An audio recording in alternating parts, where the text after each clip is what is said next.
பிரியமானவர்களே, இயேசு கிறிஸ்துவின் நாமத்தில் உங்கள் யாவருக்கும் என்னுடைய அன்பின் வாழ்த்துக்கள். ஒரு புதிய மாதத்தின் முதல் நாளுக்குள் வந்திருக்கிறோம். கடந்த நாட்கள் எல்லாம் அவருடைய கிருபை நம்மை பாதுகாத்து நடத்தினதற்காக நாம் அவருக்கு நன்றி சொல்ல வேண்டும். இந்த மாதத்திலும் தேவன் எனக்கு என்ன வார்த்தை வைத்திருக்கிறார், எந்த வார்த்தையை நான் விசுவாசித்து ஜெபித்து ஆசீர்வாதத்தை பெற்றுக்கொள்ள வேண்டும், அதை அறிந்து கொள்ள ஆவலோடு இருக்கிறீங்களா? உங்களுக்காக தேவன் என்ன வார்த்தை வைத்திருக்கிறார்? நான் அதற்காக தேவ சமூகத்தில் காத்திருந்த போது அவர் வெளிப்படுத்தி சொன்ன ஒரு வேத வசனத்தை உங்களுக்கு ஆண்டவர் வாக்காக கொடுக்கிறார். 121 சங்கீதம் 2வது வசனம். வானத்தையும் பூமியையும் உண்டாக்கின கர்த்தரிடத்திலிருந்து எனக்கு ஒத்தாசை வரும். இது ஒரு விசுவாச வார்த்தை. கர்த்தரிடத்திலிருந்து ஒத்தாசை வரும். அதாவது ஆண்டவர் உங்களை பார்த்து சொல்லுகிறார், என் மகனே, என் மகளே, என்னிடத்திலிருந்து உனக்கு ஒத்தாசை வரும். ஒத்தாசைன்னா என்ன? உதவி. தி help will come from the Lord. ஏதோ ஒரு காரியத்தில் உதவி தேவையாக இருக்கிறது. என்ன பண்ணுறதுன்னு தெரியல, யார்கிட்ட போகிறதுன்னு தெரியல, இந்த தேவைக்காக யார் எனக்கு உதவி செய்வாங்கன்னு தெரியல, ஒரு இக்கட்டான நிலைமையில் இருக்கிறேன், யார் எனக்கு உதவி செய்வாங்க, நம்பினவங்கெல்லாம் கைவிட்டுட்டாங்க, எதிர்பார்த்த காரியமெல்லாம் வழிகள் அடைக்கப்பட்டு விட்டது, ஒரு வழியுமே தெரியல, எப்படி நான் இந்த ஆபத்திலிருந்து மீண்டு வரப்போகிறேன், எப்படி என் தேவை சந்திக்கப்பட போகிறது, எப்படி இந்த இக்கட்டிலிருந்து மீண்டு வரப்போகிறேன், யார் எனக்கு உதவி செய்வாங்கன்னு கலங்கி நிற்கிறீங்களா? ஆண்டவர் சொல்லுகிறார், என்னிடத்திலிருந்து உனக்கு உதவி வரும் மகனே, மகளே, என்னிடத்திலிருந்து உனக்கு உதவி வரும். நீ பயப்படாதே, நீ தைரியமாக சொல்லு, வானத்தையும் பூமியை உண்டாக்கின கர்த்தரிடத்திலிருந்து எனக்கு ஒத்தாசை வரும், எனக்கு உதவி வரும். எனக்கு கர்த்தர் இருக்கிறார். அவர் வானத்தையும் பூமியை உண்டாக்கின சர்வ வல்லமுள்ள தேவன்.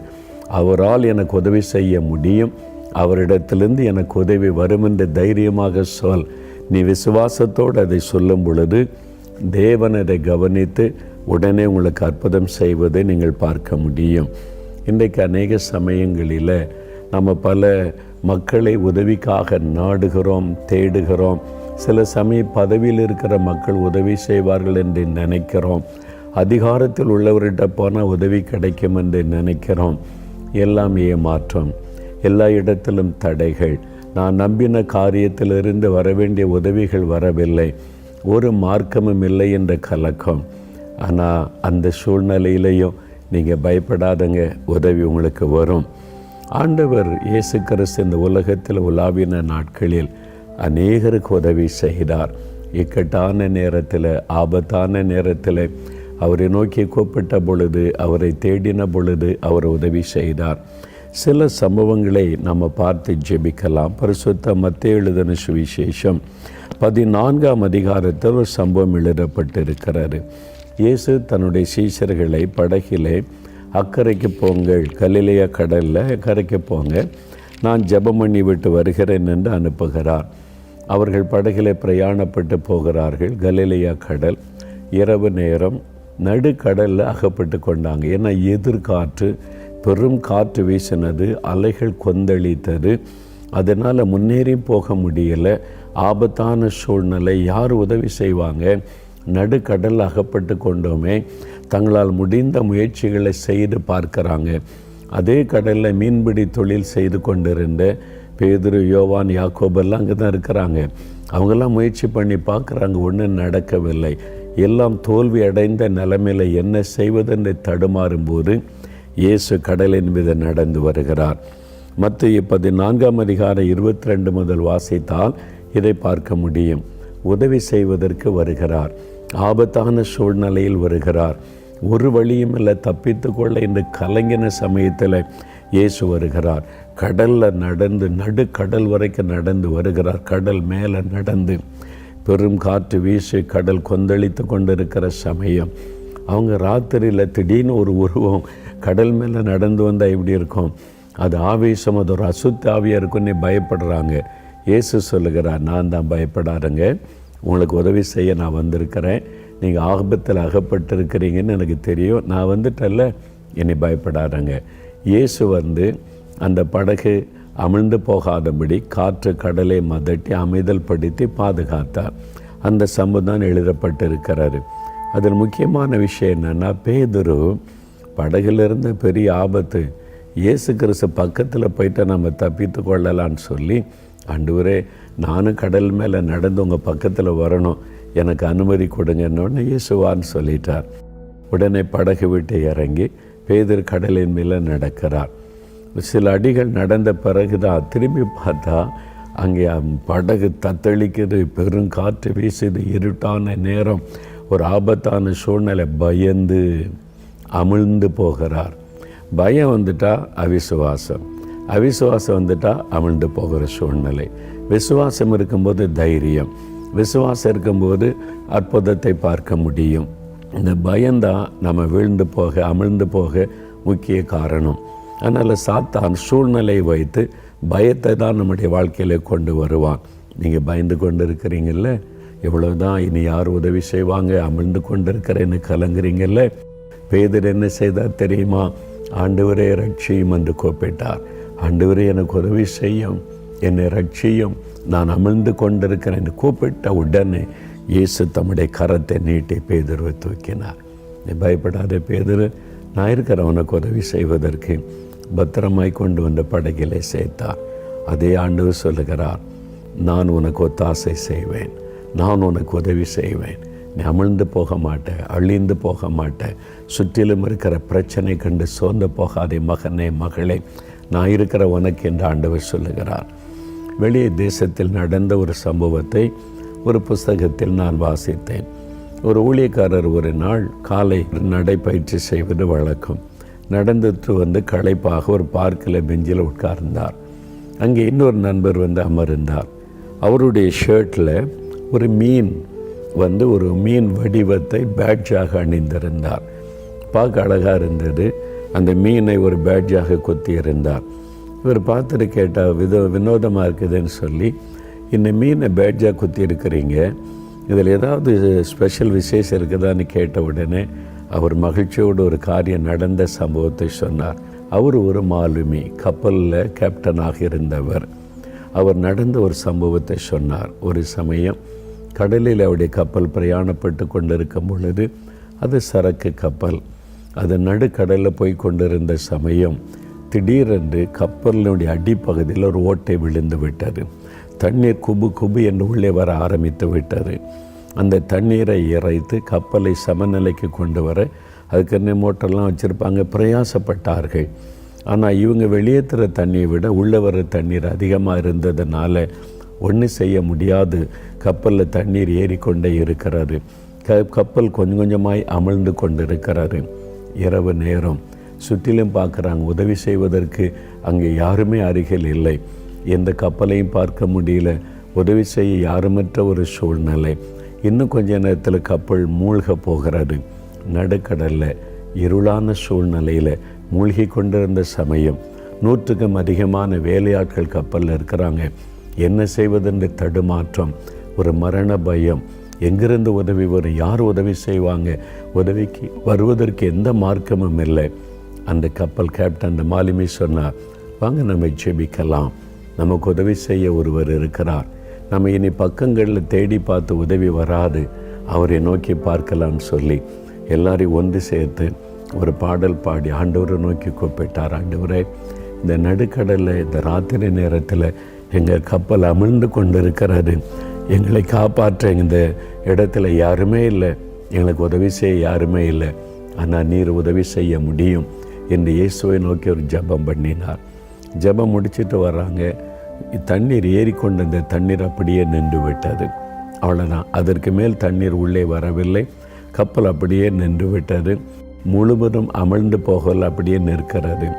அவங்க தண்ணீர் உள்ளே வரலை, ஏதோ ஒரு விதத்தில் ஓட்டை அடைக்கப்பட்டு விட்டது, தண்ணீர் வருவது நின்று விட்டது. ஆண்டவர் நம் ஜெபத்தை கேட்டார், உதவி செய்து விட்டார் அப்படின்னு மெதுவாக அந்த கப்பலை அவர்கள் செலுத்தி பக்கத்தில் இந்த கரைக்கு வந்து சேர்ந்தார்கள். வந்து சேர்ந்த பிறகு நடந்தது சொல்லி, எப்படி அந்த தண்ணி நின்றதுன்னு எங்களுக்கு தெரியல, மூழ்கி கொண்டிருந்த கப்பல் திடீரென்று எப்படி அந்த மாதிரி தண்ணீர் வருவது நின்று போனது தெரியல. எல்லா தண்ணீரை அப்புறப்படுத்திட்டு பார்த்தபோது ஒரு பெரிய மீன் அந்த ஓட்டைக்குள்ளே வந்து செருகி இருந்தது. அது வந்து அப்படியே உள்ளே நுழைந்து உள்ளே பாதி வெளியே பாதி அதனுடைய உடம்பு அது அப்படியே ஓட்டையை அடைத்து விட்டது. அப்போ தான் அவர் நினைத்தார், யோனாவுக்காக ஒரு மீனை ஆயத்தப்படுத்தி யோனாவை பாதுகாத்த ஆண்டவர் எங்களை பாதுகாக்க, எங்களை இந்த ஆபத்தில் தப்புவிக்க, எங்களுக்கு உதவி செய்ய ஒரு மீனுக்கு கட்டளையிட்டார். அந்த மீன் வந்து ஓட்டை அடைத்து விட்டது. நாங்கள் உயிர் தப்பினோம். ஆண்டவர் ஒரு மீனை கொண்டு எங்களுக்கு உதவி செய்து எங்களுக்கு அற்புதம் செய்தபடியால் அதை ஞாபகப்படுத்தும்படி தான் இந்த பேட்ஜை அணிந்திருக்கிறேன் என்று சாட்சியாக சொன்னார். பிரியமானவர்களே, ஆண்டவர் எவ்வளோ அற்புதமானவர் பார்த்தீங்களா? உங்களுக்கு உதவி செய்வதற்கு மனிதர்கள் இல்லாவிட்டால் என்ன, ஆண்டவர் யாரையும் பயன்படுத்த முடியும். அமிழ்ந்து கொண்டிருக்கிற உங்களை காப்பாற்ற, உங்களுடைய குடும்பம் வியாதியில் அமிழ்ந்து கொண்டிருக்கிறதா, கடன் பிரச்சனையில் அமிழ்ந்து கொண்டிருக்கிறீங்களா, சூழ்நிலையில் பொருளாத மனிதர்கள் நிமித்தம் இனி காப்பாற்ற வழி இல்லாத சூழ்நிலையில் அமிழ்ந்து கொண்டிருக்கிறீங்களா? ஆண்டு சொல்லுகிறார், நான் இருக்கிறேன், உனக்கு உதவி செய்ய, நான் உனக்கு உதவி செய்வேன், நான் உனக்கு ஏற்ற நேரத்தில் ஒத்தாசை தருவேன், பயப்படாதே என்று சொல்லுகிறார். அவரை நோக்கி கூப்பிடுங்க, இயேசுவே உதவி செய்யும் என்று ஆண்டவர் கட்டாயம் உதவி செய்வார். இன்னொரு சம்பவத்தை மத்திய 15ஆம் அதிகாரத்தில் அதில் 22ஆம் வசனம் முதல் வாசிக்கும்போது, ஒரு கானானிய ஸ்திரீ, யூதர்கள் அல்லாதவர்கள் புறஜாதியாக அந்த நாளில் கருதப்பட்டாங்க.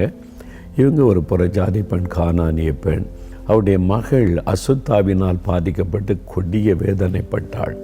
தன் மகளை காப்பாற்ற இந்த பெண் எவ்வளோ போராடி இருக்கணும், பண செலவு பண்ணியிருக்கணும், ஒருவேளை மந்திரவாதத்துக்கெல்லாம் போயிருக்க கூடும். அந்த காலத்தில் அதெல்லாம் இருந்தது.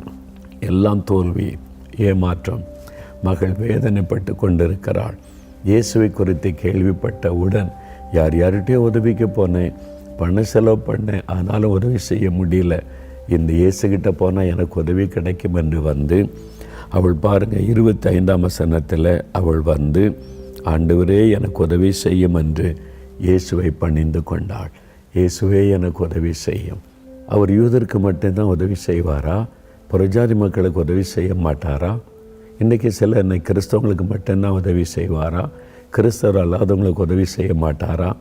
இயேசுவுக்கு பட்சபாதம் பார்க்க தெரியாது. அவர் மதங்களுக்கெல்லாம் அப்பாற்பட்டவர். நீங்கள் யாராக இருந்தாலும், எந்த மதத்தை சார்ந்தவராக இருந்தாலும், நீங்கள் என்ன இனம் என்ன மொழி பேசுகிறவளாக இருந்தாலும், எனக்கு இயேசு உதவி செய்வார் என்ற விசுவாசத்தோடு இயேசுவே உதவி செய்ய கூப்பிட்டால் போதும், உங்களுக்கு அவர் உதவி செய்வார், உங்களுக்காக அற்புதத்தை செய்வார்.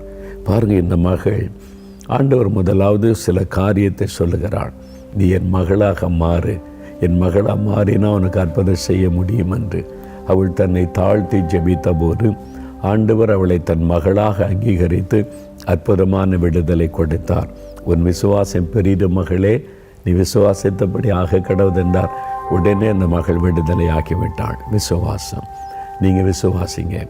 உங்கள் பிரச்சனை பெரிதாக இருக்கலாம், மருத்துவர்கள் கைவிட்டு இருக்கலாம், ஏன் மந்திரம் பில்லி சொன்ன எல்லாமே செஞ்சு பார்த்துட்டேங்க, ஒன்றுமே வழியில் அவ்வளவுதான் சூழ்நிலைக்கு வந்திருக்கலாம். யார் உங்களை கைவிட்டு இருந்தாலும், எது உங்களை கைவிட்ட சூழ்நிலைக்குள்ளே கொண்டு வந்திருந்தாலும் இயேசு உதவி செய்ய ஆயத்தமாக இருக்கிறார். உனக்கு ஒத்தாசை வரும், உதவி வரும், நான் இருக்கிறேன் என்று இயேசு உங்களை பார்த்து சொல்லுகிறார். பயப்படாதுங்க. ஒரு சகோதரி, அவங்க கிறிஸ்தவர் அல்லாதவங்க, அவங்க அசுத்த ஆவியினால் தாக்கப்பட்டு சரீரம் பாதிக்கப்பட்டு மிகுந்த வேதனை அனுபவித்தார்கள். பயம், ராத்திரில் தூங்க முடியாது, இரவெல்லாம் வேதனை, சரீரத்தில் வேதனை, மனதளவில் வேதனை. எப்படியாவது விடுதலை பெறணும், பண செலவு பண்ணி மந்திரவாதம் செய்ய போனாங்க, தாயத்தெல்லாம் கட்டி பார்த்தாங்க, பண செலவு பண்ணாங்க லட்சக்கணக்காக. ஒன்று விடுதலை இல்லை. அவருடைய கணவர் தன் மனைவி காப்பாற்றி எவ்வளோ போராடினார், யாராலும் உதவி செய்ய முடியல. கடைசியில் கேள்விப்பட்டாங்க, இந்த இயேசு கிறிஸ்துக்கிட்ட போனால் விடுதலை கிடைக்குமாமே. கேள்விப்பட்டு ஒரு முறை என்ன அந்த பிரார்த்தனை பண்ணுற இடத்துக்கு கூட்டிகிட்டு போங்கன்னு சொல்லி அவருடைய குடும்பத்தார் கூட்டி கொண்டு வந்தாங்க. 4 மாடியில் நம்முடைய தேவனுடைய கூடாரத்துக்குள்ளே அந்த மகள் நுழைந்த போது அவங்களுக்கு எந்த ஊழியக்காரரையும் தேடி வரல. ஊழியக்காரரை தெரியாது, மோகலாசஸை தெரியாது, ஜெபிப்பாங்க, இது செய்வாங்க, அதெல்லாம் தெரியாது. இந்த இடத்துக்கு போனால் இயேசு அற்புதம் செய்கிறார், அது ஒன்று தான் தெரியும். உள்ளே வந்தாங்க, அந்த பார்த்தாங்க, முழங்கால் படிட்டாங்க, இயேசுவேன்னு கூப்பிட்டாங்களாம். அவங்க சொல்கிறாங்க, எனக்கு இயேசுவை தவிர வேறு எதுவுமே தெரியல. அங்கே ஊழியம் செய்கிறவங்க, ஊழியக்காரங்க யாரும் எனக்கு தெரியல. நான் போய் அதில் முழங்கால் படிட்டு இயேசுவே உதவி செய்யன்னு கூப்பிட்டேன். இயேசு அவளுக்கு தன்னை வெளிப்படுத்தினார். இயேசு வந்தார், அந்த மகளுக்கு விடுதலை கொடுத்து விட்டார். அசுத்தாவி விலகி போனது, விடுதலை. அவளை வாதித்து கொண்ட இந்த மரண போராட்டம் மாறினது, பயத்தின் ஆவி விலகினது, பெரிய சந்தோஷம். அவங்க சொல்கிறாங்க, மோகலாசன யாருன்னெல்லாம் எனக்கு தெரியாது, நான் இயேசு அற்புதம் செய்கிறான்னு கேள்விப்பட்டேன். இங்கே ஜெபெல்லாம் நடக்குதுன்னு அறிந்து தான் வந்தேன். இங்கே எப்படி இருக்கும், என்ன செய்வேன் ஒன்றும் தெரியாது. நான் உள்ளே வந்தவுடனே இயேசு மட்டும்தான் எனக்கு தெரிந்தார். அவர் அப்படியே சிங்காசனத்தில் அமர்ந்திருப்பதை நான் பார்த்தேன். இயேசுவேன்னு கூப்பிட்டேன், எனக்கு அற்புதம் செய்தார் என்று அவ்வளோ மகிழ்ச்சியாக சாட்சி சொன்னாங்க. பிரியமானவர்களே, இயேசுவை மட்டும் நோக்கி பாருங்கள். ஊழியக்காரனை அல்ல, ஊழியர்கள் மனிதர்கள் உங்களுக்கு ஜெபம் பண்ணுவாங்க, உதவி செய்வாங்க. விடுதலை கொடுப்பது இயேசு தான், சுகம் கொடுப்பது இயேசு தான். அவர் உங்களுக்கு உதவி செய்ய முடியும். நாங்கள் ஜெப உதவி செய்ய முடியும், அற்புதம் செய்ய முடியாது. அதனால் இயேசுவை நோக்கி பாருங்கள். வசனம் என்ன சொல்லுகிறாரு? வானத்தை பூமி உண்டாக்கின கர்த்தரிடத்தில் இந்த உதவி வரும். அவரை தான் நீங்கள் நோக்கி பார்க்கணும். அவர் தான் உங்களுக்கு உதவி செய்வார், கட்டாய அற்புதம் செய்வார், சுகம் தருவார், விடுதலை தருவார், நிம்மதி தருவார், சந்தோஷம் சமாதானம் தருவார். நீங்கள் பயப்படுகிற சூழ்நிலைகளை மாற்றி விடுவார். அவர் உங்களுக்கு உதவி செய்ய ஆயத்தமாக இருக்கிறார். உங்களுக்கு உதவி வரும். விசுவாசத்தோடு சொல்லுங்கள், கர்த்தரிடத்திலிருந்து எனக்கு உதவி வரும், இயேசு கிறிஸ்துவிடத்திலிருந்து எனக்கு உதவி வரும், அவர் கட்டாயம் எனக்கு உதவி செய்வார்னு விசுவாசத்தோடு சொல்லுங்கள். பாருங்கள், இந்த மகளுக்கு ஆண்டவர் உதவி செய்து அற்புத விடுதலை கொடுத்தார். வேத புஸ்தகத்தில் இன்னொரு சம்பவம், பரிசுத்த யோவான் எழுதின சுவிசேஷம் 2ஆம் அதிகாரத்தில் எழுதப்பட்டிருக்கிறது. இயேசு செய்த முதலாவது அற்புதம் இங்கே தான் எழுதப்பட்டிருக்கிறது. இயேசு ஊழியத்தை ஆரம்பித்த போது அவர் செய்த முதலாவது அற்புதம், அது ஒரு கல்யாண வீடு. கானா ஊர் என்ற ஊரில் கல்யாண வீடு. இயேசு கிறிஸ்துவனுடைய தாயாரும் அங்கே இருந்தாங்க. அப்போ இயேசுடைய உறவினர், அவங்க சொந்தக்கார வீட்டு திருமணமாக இருக்கலாம் என்று நம்பப்படுகிறாரு.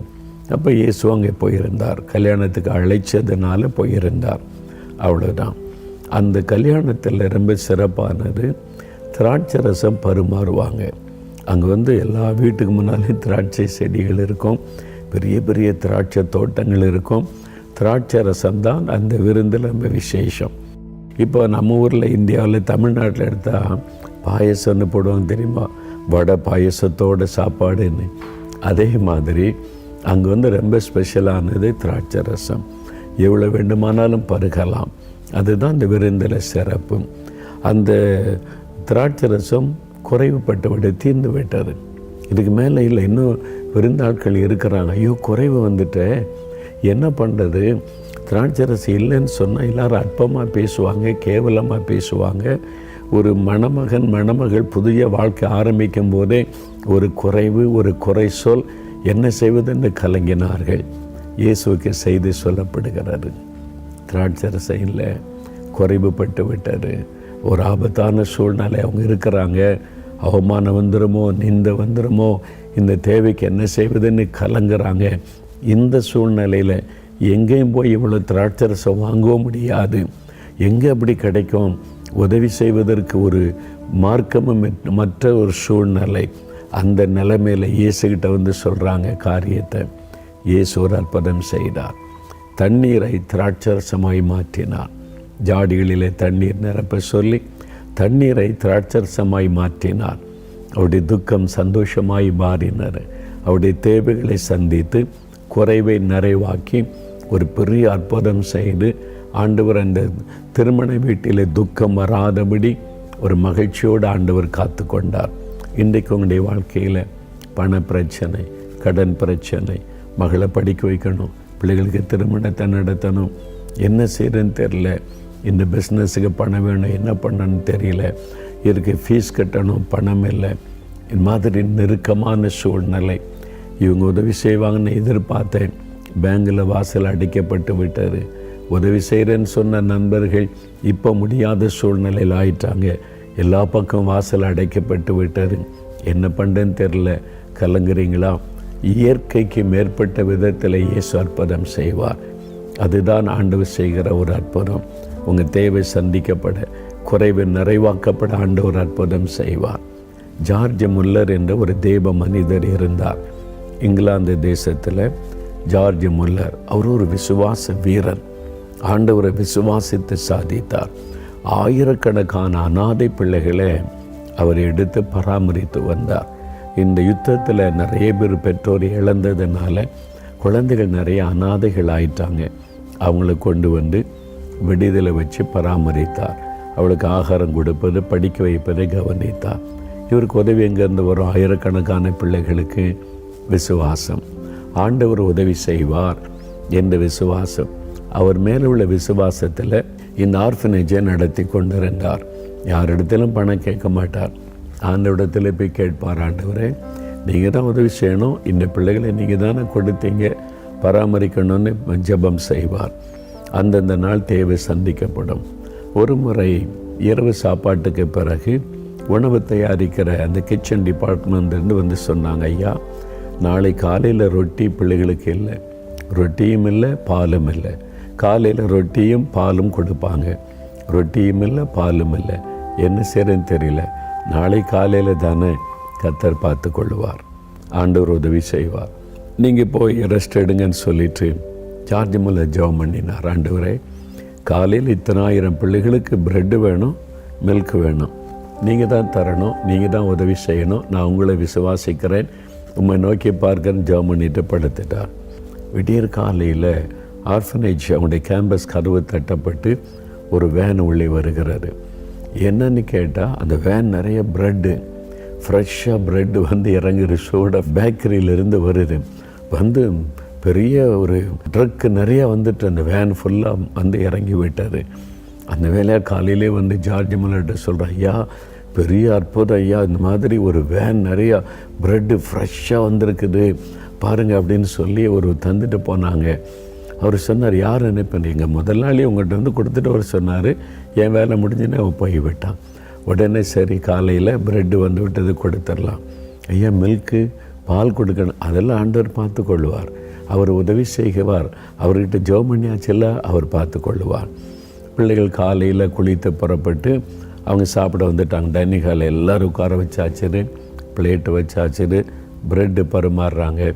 அந்த வேலையாளுக்கு அவங்களுக்கு சமையல் காரியத்தை கவனம் பக்கு பக்குன்னுது. சாப்பிட்டு அடுத்தது பிள்ளைகளுக்கு மில்க்கு கொடுக்கணுமே, அதுக்கான கிளாஸ் எல்லாம் வைத்தாக்கி விட்டார். அதெல்லாம் ஒன்றும் பயப்படாத, பால் ஏற்ற நேரத்தில் வரும், ஏற்ற நேரத்தில் உதவி செய்கிற ஆண்டவர் அவர். ப்ரெட் ஏற்ற நேரத்தில் வந்துச்சுல வரும். இவங்க சாப்பிட ஒரு பாட்டு பாடி துதிச்சுட்டு சாப்பிட ஆரம்பிக்கிறாங்க. ஒரு ஆள் வந்து இங்கே யாருங்க இருக்கிறான்னு சொன்ன, என்ன விஷயம்னு கேட்டால், நான் வந்து பக்கத்து சிட்டிக்கு பால் கொண்டு போகிறேன், பால் வேனு, அந்த டேங்க் நிறைய பால் இருக்குது, திடீரென்னு வர்ற வழியில் அந்த வேன் அந்த வண்டி பஞ்சர் ஆகி அப்படியே நின்று விட்டார். இப்போது நான் டயர் மாற்றணும், இதை சரி பண்ணணுமானா அந்த வெயிட்டை இறக்கணும், அந்த பாலெல்லாம் காலி பண்ணாதான் அதை நான் சரிப்படுத்த முடியும், என்ன பண்ணுறதுன்னு யோசித்துக்கிட்டே இருந்தேன். இங்கே வந்து அனாதை விடுதி ஆர்ஃபனேஜ்னு போர்டு இருந்தது, அதை பார்த்துட்டு உங்களுக்கு கொடுக்கலாமான்னு வந்து இந்த பாலை எடுத்துக்கிறீங்களா அப்படின்னு கேட்டான். அவனுக்கு ஆச்சரியம். அந்த வேலையாட்களுக்கு ஜார்ஜ் முல்லர் சிரித்து கொண்டே சொன்னார், ஏற்ற நேரத்தில் உதவி செய்கிற ஆண்டவர். பிள்ளைகள் சாப்பிட்டு முடிக்கிறதுக்குள்ளே பால் வந்து விட்டார். இந்த மாதிரி பல அற்புதங்கள் அப்படி ஊழிய பாதையில் விசுவாசம். நீங்கள் விசுவாசிங்க, எனக்கு கர்த்தரிடத்திலிருந்து ஒத்தாசை வரும், கர்த்தரிடத்திலிருந்து உதவி வரும், என்னை வெட்கப்பட விட மாட்டார். விசுவாசிங்க. உங்களுக்கு உதவி செய்யத்தானே சிலுவையில் தன்னை பலியாய் கொடுத்தார். எனக்கு ஒரு சகோதரனை தெரியும். அவர் வந்து ஒரு வீடு கட்டினார், சின்ன பிஸ்னஸ். வீடு கட்டினதில் கடன், லட்சக்கணக்கான ரூபாய் கடன் ஆகிவிட்டார்.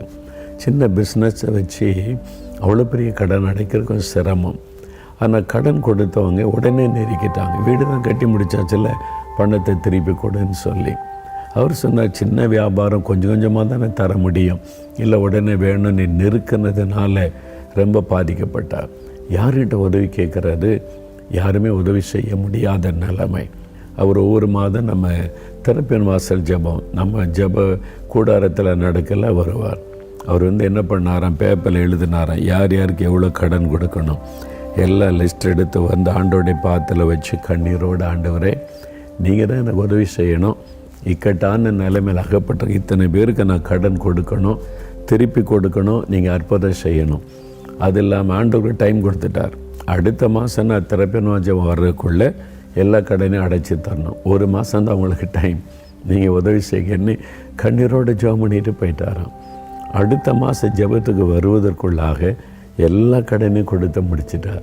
ஒரு பைசா கூட கடன் இல்லை. அவர் செய்கிறது சின்ன பிஸ்னஸ், அதில் இவ்வளோ லாபம் கிடச்சி ஒரு மாதத்துக்குள் இத்தனை லட்சம் கடனை அடைக்க முடியாது. அவர் சாட்சி சொல்ல வந்திருந்தார் நம்முடைய டிவி நிகழ்ச்சியில். அப்போ நான் அவரை பார்த்துட்டு கேட்டேன்னு, நீங்கள் சாட்சியெல்லாம் சொன்னீங்க, ஒரே மாதத்துக்குள்ளே இத்தனை லட்ச ரூபா உங்களுக்கு எப்படி கிடச்சிதுன்னு? வேறு யார்கிட்ட கடன் வாங்கி இந்த கடன் அடைச்சிங்களா? இல்லை யார்கிட்டே கடன் வாங்கலைன்னார். சரி, ஏதாவது சொத்துக்களை விற்று கடன் அடைச்சிங்களா? இல்லை அதுவும் செய்யலை அப்படின்னார். உங்கள் வியாபாரம் இவ்வளோண்டு சின்ன வியாபாரம், அதை வச்சு ஒரே மாதத்துக்குள்ளே இவ்வளோ லாபம் இவ்வளோ கடனை அடைக்க முடியாதுன்னு எனக்கே தெரியும். பிறகு எப்படி இதை கடனை ஒரு மாதத்துக்குள்ளே இத்தனை லட்சம் அடைச்சிங்க? அவர் என்ன சொன்னார் தெரியுமா? அதுதானே எனக்கும் தெரியல, ஆச்சரியமாக இருக்குது. ஆண்டவர் நான் சொல்லிட்டேன், ஆண்டவர் கொடுக்க கடனை கொடுத்துக்கிட்ட இந்த மாத கடைசியில் பார்த்தா எல்லா கடனும் முடிந்திருந்தது. அதுதான் அற்புதம். இயற்கைக்கு மேற்பட்ட காரியத்தை செய்வது தான் அற்புதம். அதுக்கு நீ ஒன்று செய்யணும். என்ன செய்யணும் தெரியுமா? அதே 121 சங்கீதம் 1வது வசனம், எனக்கு ஒத்தாசை வரும் பர்வதங்களுக்கு நேராக என் கண்களை ஏறெடுக்கிறேன். உங்கள் கண்கள் யாரை நோக்கி இருக்கிறது? மனுஷனை நோக்கி இருக்கிறதா? சொந்தக்காரங்களை நோக்கி இருக்கிறதா? பேங்கை நோக்கி இருக்கிறதா? யார் உதவி செய்வாங்கன்னு ஆட்களை தேடுறீங்களா? வானத்துக்கு நேராய் கண்களை திருப்புங்க, ஆண்டவருக்கு நேராய் திருப்புங்க. அவர் தான் உங்களை நேசிக்கிறவர். அந்த இயேசு தான் உங்களுக்காக மரித்து உயிர்த்தெழுந்தவர். அவர் தான் உங்களுக்கு உதவி செய்ய முடியும். இன்றைக்கு ஆண்டவரே, மனிதர்களை நம்பி எதிர்பார்த்து நான் ஏமாந்துட்டேன், இப்போ உம்மை நோக்கி பார்க்குற எனக்கு உதவி செய்யுங்க. உங்கள் சுகத்துக்காக, உங்களுடைய விடுதலைக்காக, உங்களுடைய தேவைக்காக, எந்த காரியத்தை, பிள்ளைகள் காரியம், உங்களுடைய படிப்பின் காரியம், வேலை காரியம், ஊழிய காரியம், பிஸ்னஸ் காரியம், எதுவாக இருக்கட்டும், உங்களுக்கு ஒரு உதவி தேவை. அமிழ்ந்து கொண்டிருக்கலாம், உதவி யார் செய்வாங்கன்னு ஏங்கி கொண்டிருக்கலாம். இயேசு சொல்கிறார், நான் உதவி செய்கிறேன். இப்போ விசுவாசத்தோடு சொல்லுங்கள், வானத்தை பூமி உண்டாக்கின கர்த்தரிடத்திலிருந்து எனக்கு ஒத்தாசை வரும், உதவி வரும். எனக்காக மரித்து உயிர்த்தெழுந்த இயேசு எனக்கு அற்புதம் செய்வார். அந்த விசுவாசத்தோடு ஜெபிக்கலாமா? அப்படின்னு நான் இப்போ ஜெபிக்க போகிறோம். உங்கள் மேலே நீங்கள் கை வைத்து கொள்ளுங்கள். என்ன உதவி வேணும்? சுகம் வேணுமா? விடுதலை வேணுமா? இயேசுவின் நாமத்தில் எனக்கு சுகம் வேணும், விடுதலை வேணும்னு கேளுங்க. வேலை வேணுமா? கடன் பிரச்சனை மாறணுமா? தேவை சந்திக்கப்படணுமா? இந்த காரியத்தில் எனக்கு உதவி வேணும், அற்புதம் நடக்கணும்னு கேளுங்க. பிள்ளைகளுடைய திருமண காரியமா? கற்பத்தின் ஆசீர்வாதமா? ஊழியத்தின் காரியமா? என்ன காரியம், என்ன உதவி உங்களுக்கு வேணும்? குறிப்பாக ஜெபம் பண்ணுங்க. இப்போ தகப்பனே, அருமையான தேவன், அற்புதங்களின் தேவன், அதிசயங்களின் தேவன், எங்களுக்கு உதவி செய்கிற தேவன், எங்களோடு பேசினீரப்பா. இந்த மகன், இந்த மகள் உதவிக்காக ஜெபிக்கிறாங்க. ஆண்டவரே உதவி செய்யும், இயேசுவே உதவி செய்யும். ஆண்டவரே உம்மை நோக்கி பார்க்கிறோம். வானத்தை பூமி உண்டாக்கின தேவனை, உம்மிடத்திலிருந்து எங்களுக்கு ஒத்தாசை வரும், உதவி வரும் என்ற வார்த்தையின்படி, வாக்குத்தத்தத்தின்படி விசுவாசத்தோடு ஜெபிக்கிறாங்கப்பா. இந்த பிள்ளைகளுக்கு இன்றைக்கு ஒரு அற்புதம் நடக்க வேண்டும். வியாதியோடு ஜெபிக்கிறவர்கள் இயேசு கிறிஸ்துவின் நாமத்தில் சுகம் அடைவார்களாக. பிசாசின் போராட்டங்கள், பயம், கலக்கம், குழப்பங்கள், மன அழுத்தத்தில் வேதனைப்படுகிறவர்கள் இயேசு கிறிஸ்துவின் நாமத்தில் இன்றைக்கு விடுதலை அடைவார்களாக. ஆண்டவரே, வேலைக்காக, பண தேவைக்காக, கடன் பிரச்சனைக்காக ஜெபிக்கிற பிள்ளைகளுக்கு இயேசு கிறிஸ்துவின் நாமத்தில் அந்த தேவைகள் சந்திக்கப்படுவதாக, வழிகள் திறக்கப்படுவதாக, தடைப்பட்ட காரியங்கள் இயேசுவின் நாமத்தில் விலகி காரியங்கள் வாய்ப்பதாக. இந்த நாள் முதற்கொண்டு நீர் உதவி செய்வது அவர்கள் அனுபவிக்கும்படி ஒவ்வொரு நாளும் ஒவ்வொரு காரியத்திலும் நீர் உதவி செய்வீராக. ஒத்தாசை அனுப்புவீராக. உம்முடைய வாக்குத்தத்தம் நிறைவேறுவதாக. மூழ்கி கொண்டிருக்கிறவர்கள், ஐயோ கடன் பிரச்சனையில் நாங்கள் மூழ்கி கொண்டிருக்கிறோம், பொல்லாத மனிதர்கள் சூழ்ந்து விட்டார்கள், எங்களை அழித்துவிட எத்தனிக்கிறார்கள், இந்த பிரச்சனை, இந்த போராட்டம், இந்த தேவை எங்களை அமிழ்த்தி கொண்டிருக்கிறது, இயேசுவே எங்களை காப்பாற்றும், இயேசுவே ஒத்தாசை தாரும் என்று ஜெபித்து கொண்டிருக்கிற பிள்ளைகள், அமிழ்ந்து கொண்டிருக்கிற இந்த குடும்பங்கள், அமிழ்ந்து கொண்டிருக்கிற இந்த மகன், இந்த மகளுடைய வாழ்க்கையில் ஆண்டவரே உம்முடைய கரத்தை நீட்டுவீராக, தழும்புள்ள கரத்தை நீட்டுவீராக, தூக்கி எடுப்பீராக. நசரேயனாகிய இயேசுவின் நாமத்தில் அற்புதங்கள் நடக்கட்டும், சூழ்நிலைகள் மாறட்டும் என்று ஜெபிக்கிறேன்.